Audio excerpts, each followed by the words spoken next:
There is no possible way of understanding or explaining the nature of any being whatever except through evolution, which is always an unfolding from within outwards, the expression of spirit or consciousness through the intelligence acquired. The will of spirit in action has produced everything that exists.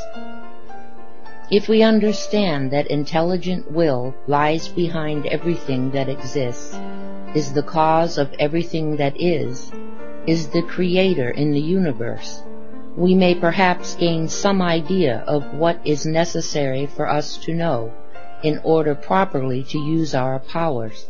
We all stand as creators in the midst of our creations.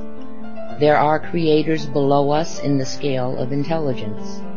We stand in another place with a wider range of vision, a greater fund of experience, so we can see that below us, infinitely below us, are beings so small that many of them could be gathered on the point of a needle. Yet the scientists who have examined them under many conditions cannot deny to these infinitesimal organisms a certain intelligence, an ability to seek what they like and to avoid what they dislike. From the smallest conceivable point of perception and action, there is a constantly widening range of expression, of evolution, a development more and more in the direction of a greater range of being. This evolution of intelligence or soul proceeds very slowly in the lower kingdoms, more rapidly in the animal kingdom, and in man has reached that stage where the being himself knows that he is conscious, that he can understand to some extent his own nature and the natures of the beings below him, and see their relation to each other. Man has now reached a point where he begins to inquire what more there is for him to know. He has ceased to think exclusively of the material. He is sensing his own nature, and he asks, "What am I? Whence came I? Whither do I go?" If we have these ideas, we can perceive that there must have been in the past some amongst men who asked these very questions that we are now asking, and who took the steps that carried them to a higher point of experience and knowledge than we now occupy.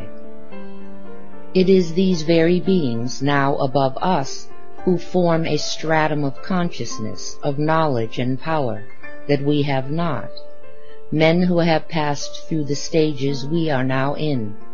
They are the very ones who came to this earth as saviors from time to time. As Christians, we look back to the advent of one such and think of him as unique. Yet he came in his time to but one small nation. He said himself that he came but to the Jews. Do we not know that every civilization and every tribe that has ever existed has held a similar record, that of some great personage who came amongst them? Back of all the religions that have ever been, there is the record, the tradition of some great personage. And we find an astonishing fact in studying the scriptures and teachings of other days. Each of these great teachers taught the same doctrines. There is no difference between the teachings of Jesus and the teachings of Buddha, although those teachings are recorded in different languages, and an interval of 600 years separated the two great teachers. What is true of these two is likewise true of all the other many saviors of different times and peoples. They all taught the same fundamental ideas. This fact suggests that there is a body of men, of perfected men, product of past civilizations and evolution, our elder brothers, in fact, who have acquired and are the custodians of the knowledge and experience gained through eons of time. Their knowledge is actually the very science of life, for it enters into every department of existence, of nature. They know the natures and processes of the beings below man and above man, as we know the processes of ordinary everyday experience. This knowledge they have preserved and recorded, and they have the memory of it, just as we have the memory of yesterday's experiences and events. They have not extended their power to know. We have each of us the same power to know that is theirs, but they have extended the facilities of the instruments which they possess. They have improved what they have. They have better brains. They have better bodies. How did they acquire them?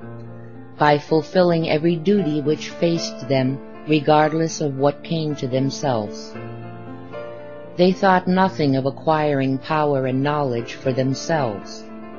They thought only of gaining power that they might expend it for the benefit of every living creature. In so doing, they opened the doors to the full play of the power of the Spirit within. We do the very opposite. We contract the divine power of the Spirit within us to the pinholes of personal desires and selfishness. Do we not see that? Do we not see that we ourselves stand in the way of the use of the power within us because our ideas are selfish, small, mean? The great work of evolution proceeds from within outwards. The soul is the perceiver. It looks directly on ideas. The action of the will is through ideas. The ideas give the directions. Small ideas, small force. Large ideas, large force. The force itself is illimitable, for it is the force of spirit, infinite and exhaustless. What we lack are universal ideas. We need to arouse in ourselves that power of perception which will lay the whole field of being open to us. A stream cannot rise higher than its source. The nature of man can never be understood in the least degree by the ideas and methods which modern psychologists and scientists and popular religions are following.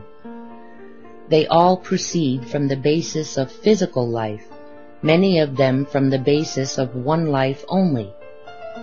They tabulate experiences of many kinds without any firm basis upon which to fix their thought, their reason, and so never arrive at any definite conclusion or real knowledge of what man is or of the powers that he may exhibit. This is their use of the creative power, but it is a limited use, a misuse. Those who follow that way usually have some selfish purpose at the base of their desire, something they wish to achieve for themselves, some benefit they desire for themselves. This is not the way. Theosophy says that if the desire or aspiration is unselfish, noble, universal, then the force which flows through the individual is grand, noble, universal in its character. Further, that every human being has in him the same elements, the same possibilities as any other, even the noblest and highest beings in this or any solar system. That puts man in quite a different position from where our religions, our science, or our philosophy of the West place him. They all treat of man as if he were his body or his mind, as if he were the creature and not the creator. The body changes, we change our minds, but there is a something in us which does not change, which does not depend on change, whether of the body, mind, or circumstances, but which is the creator, the ruler, the experiencer of all changes of every kind. It is this portion of our nature, the real man within us, that we need to know the nature of. If we can reach such a point of perception that we can grasp the fact of the spirit within us, we shall have reached a point where a knowledge of ourselves is possible,